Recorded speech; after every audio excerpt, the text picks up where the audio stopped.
左手は何ともないんですが、右手はここでもう痛い感じですね。皆さんこんにちは、みすずです。今日もほっこりおうちご飯を見てくださってありがとうございます。お久しぶりです。右手腱鞘炎でしばらく休んでいます。実は9月末から右手親指が痛くて伸ばすことができなくなってます。これでもだいぶ良くなってきました。1週間前までは指がもっと腫れていて、でこの辺りに硬いゴリゴリが痛くはないんですけれども、ゴリゴリがものすごく大きくあって伸ばすことができなかったんです。だいぶ改善してきました。今ちょっとテーピングがあるので伸ばせないんですけれども、もうちょっとだけ伸ばすことができます。原因はブログ作業のしすぎではないかなと思います。8月に私のブログお引っ越しをしました。今まではハテナブログを使用していましたが、それをワードプレスに移行したんです。この移行作業自体はプロにお任せ。私の2つのブログどちらもスムーズに移行完了しています。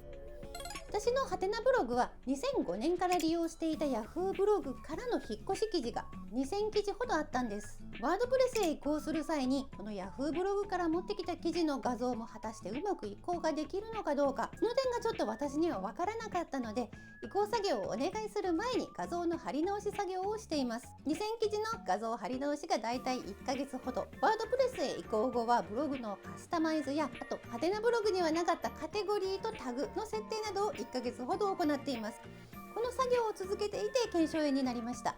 主にタッチペンで iPad で作業をしていたので、初めに出た症状は親指のしびれ。3日ほどこれが続き、その後右腕が全く動かなくなります。朝起きたら突然激痛が走るような状態です。初めの親指しびれが出た時に作業を一旦中断していればひどくならなかったのかもしれないです。右腕の激痛は翌日以降に収まってはくるんですが、その後右手親指が動かないことに気づきます。私は途中で病院を変えたのが良かったかなと思うので、治療の経緯もお話ししますね。当初は近所の整形外科を受診。この時点では右手親指の付け根あたり、全体が痛くてどこが悪いのかは自分でもよくわからない状態でした。とにかく親指が動かせません。整形外科では右手親指の腱鞘炎と言われて、指の筋に注射を打つと早く治るよとはおっしゃられましたが、注射はやめます。で、塗り薬と飲み薬をいただきます。整形外科では動かさないようにとは特に言われてないんですが、ネットで調べると腱鞘炎はテーピングをして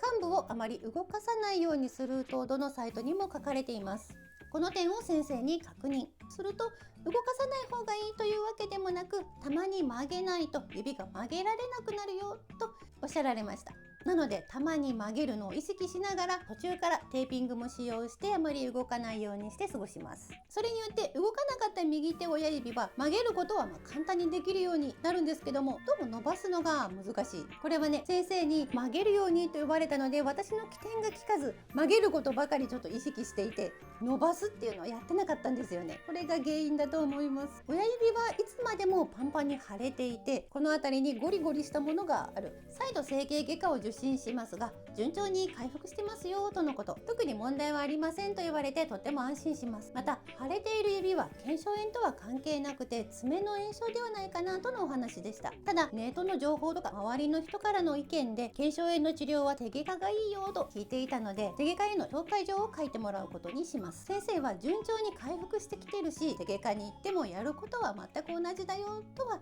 言われたのですけれども、快く紹介状を書いてくださいました。で、翌日とりあえず手外科に行きます。朝一から伺って待つこと30分、人気の手外科でした。整形外科では順調に治ってると伺ってたので、手外科に行く必要ないんじゃないかなと、行く前はちょっと悩んでたんですよね。行こうかな、どうしようかなと。でも結果的には受診したとっても良かったです。この手外科で指の詰まりがものすごくひどくて、このままでは一生指を伸ばせなくなるよと伺います。再度レントゲンを取った後、先生に切りグイーッと伸ばしてもらって、それによって少し伸びるようになります。ブチブチと何か音がしていました。この伸ばす作業がめちゃくちゃ痛いんですよね。我慢できないほど痛いマッサージを受けているような感じで、とにかくめちゃくちゃ痛いです。でもそれによって少し伸びるようになりました。今は毎晩お風呂でふやかして、その時に伸ばす作業を行うと良いと先生に伺ったので、お風呂で伸ばす、それ以外は動かさないで湿布と塗り薬をもらって帰ってきました。テーピングをするのも良いと伺ったので、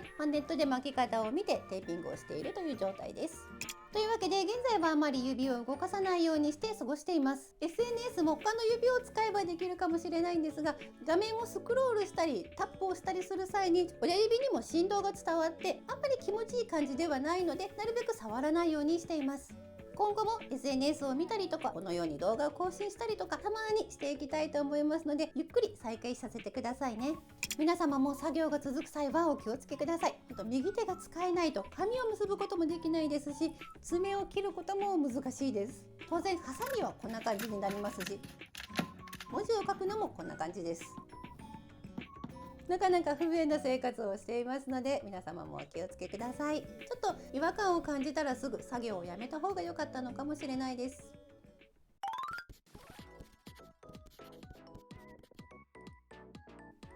ということで今回の動画はこれで終わりです。最後までご視聴くださりありがとうございました。これからもほっこりおうちご飯をよろしくお願いいたします。この後も良い一日をお過ごしください。また次回の動画でお会いしましょう。みすずでした。